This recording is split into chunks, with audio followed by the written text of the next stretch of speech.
Bom dia, pessoal, tudo bem? Então, sou o professor Laíris Maurício, né? Estou aqui com vocês para nós darmos mais uma videoaula, né, para o nosso canal Resumindo História, né? Vamos ter essas aulas todas as quartas. Agora, vocês que estão se preparando para o Enem, eu vou fazer aulas com assuntos que são abordados no Enem, né? Espero que vocês possam captar alguma coisa durante essas nossas aulas, né? Em uma quarta-feira eu vou abordar assuntos do Brasil, né, da história do Brasil, e em outra quarta eu vou colocar assuntos da história geral, certo? Então o assunto que eu escolhi para a gente abordar hoje, né, é a Era Vargas, né, a era que vai de 1930 a 1945, né, uma área aí, uma era aí cheia de reviravolta, né, uma era muito importante para a nossa história, principalmente história política, né? A gente que está próximo aí a uma política, então é um assunto bem interessante, né? E como sabemos, né, a Era Vargas ela é dividida em três partes, né? A gente tem um governo provisório, né? Que é aqui o primeiro governo de Vargas, né? Que vai de 1930 a 1934, né? É um governo bom, né? Que ele faz a sua base política aí nesse governo provisório, né? Ele faz a vontade do povo mesmo, faz sua vontade, faz sua base política. E Vargas, né? Ele entra através de um golpe, né? Um golpe lá dos tenentistas, né? Como podemos dizer, da elite, da elite militar mesmo naquela época, né? Elite, as pessoas que tinham algum poder financeiro, algum poder sobre a política naquela época. Então, ele entra através de um golpe, né? E eu me atrevo a dizer, né, que foi o melhor político, o melhor presidente que já passou pelo nosso país, né? Foi Getúlio Vargas, ele que foi o que passou mais tempo no poder, né? Ele passou de 1930 a 1945, ou seja, passou 15 anos, né, no poder aí do nosso Brasil, né, da nossa república. E logo depois desse tempo, né, ele se mata, né, dá um tiro no peito, mas isso a gente vai abordar lá no final dessa aula, certo? Então, ele aborda, como eu falei, em algumas coisas, principalmente sobre base política. Ele que tem um poder voltado para o povo.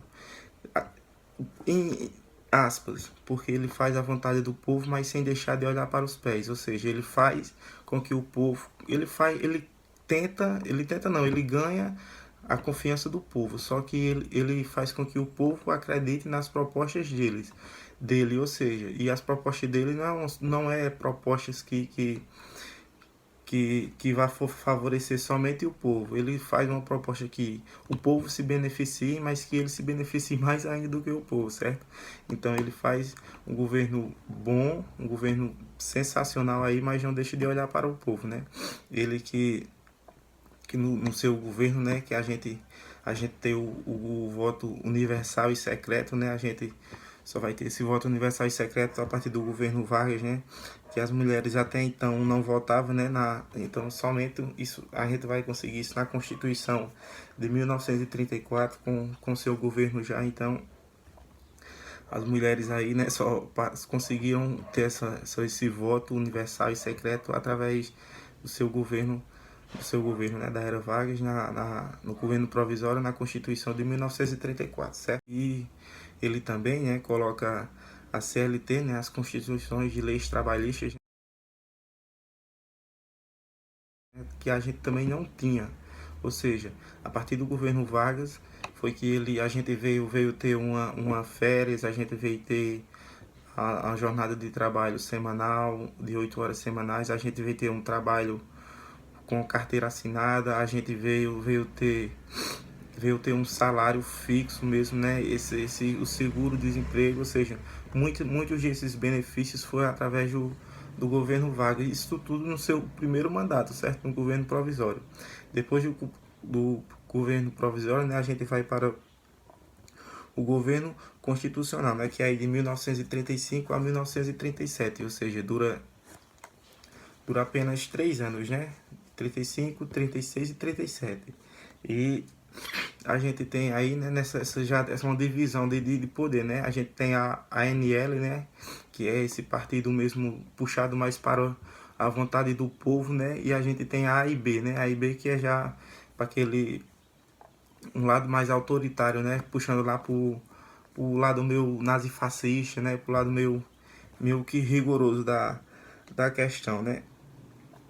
E a gente né, nesse governo constitucional, né, como eu falei a vocês, a gente tem a ANL, né, que é o lado do povo, ou seja, é o lado puxado mais para o popular, ou seja, que vai beneficiar o povo aí, de certa forma, né, e a gente tem a AIB, né, a AIB que já é a oposição, é como se fosse esquerda e direita, né, como se a ANL fosse a direita e a AIB fosse a esquerda, certo? Então, a gente tem esse lado autoritário da AIB, né, que como eu falei, né, puxado para o nazifascista, e a gente, no finalzinho desse governo constitucional, né, a gente tem o plano Cohen, né, qual é esse plano Cohen? Esse plano Cohen, na verdade, é um documento fácil, certo? É um documento fácil falando que o comunismo, né, o comunismo da esquerda, né, vai dominar o Brasil. Ou seja, ele faz com que o povo acredite que essa proposta de comunismo, né, o comunismo que já existia, acho que na França, na Alemanha também já existia esses lados comunistas, na Itália também existia. Então ele faz com que o povo acredite que o comunismo vai vir para o Brasil. Então ele faz com que o povo não queira esse lado comunismo e novamente queira ele. Então ele conseguiu ser reeleito, né? E a gente tem por último, né, o Estado Novo, né? O que é o Estado Novo, né? O Estado Novo ele centraliza o poder, né? Ou seja, ele tem o poder todo em suas mãos. Ele já não tem mais o povo que decide, o povo que escolhe, não. Ele já puxou para o lado autoritário mesmo, ou seja, ele já tem o poder centralizado todo em suas mãos, para ele fazer o que ele quiser, né? O que ele bem quiser. O povo já perdeu um pouco aí da voz, né? A gente tem também naquele tempo, né, como a imprensa era muito forte, né, ele criou a DIP, né, Departamento de Imprensa e Propaganda, né, ou seja, é, eles faziam uma política, sim, propagavam uma política limpa, uma política bonita que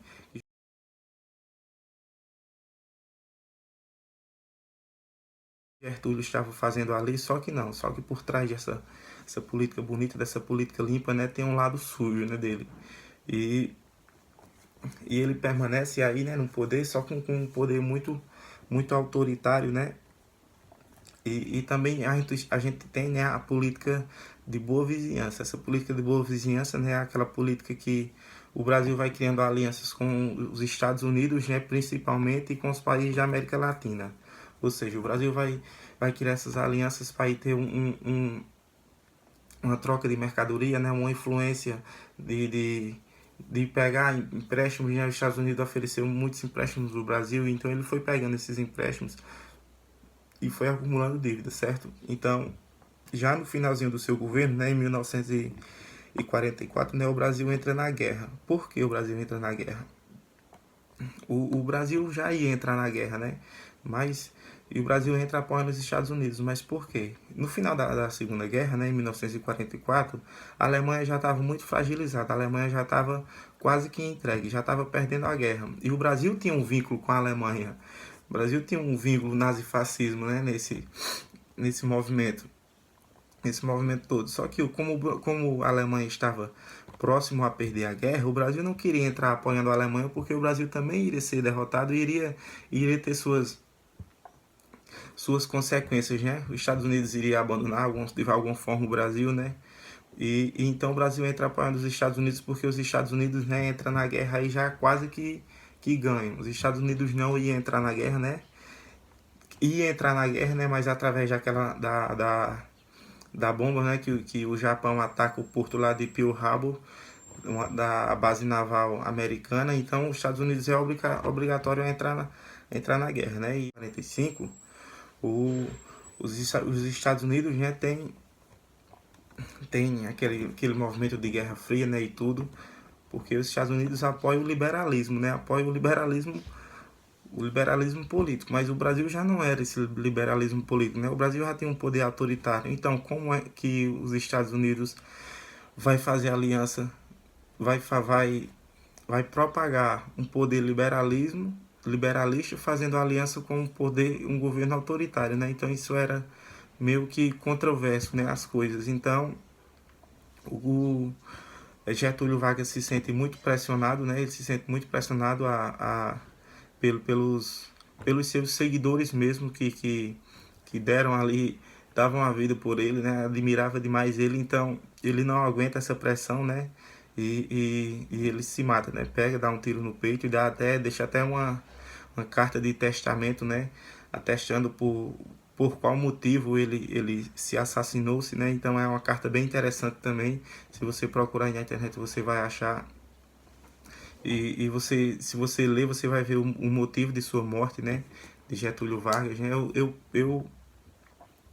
Eu já li essa carta, uma carta muito interessante mesmo. Você vai ver ali quais motivos levaram à sua morte, né?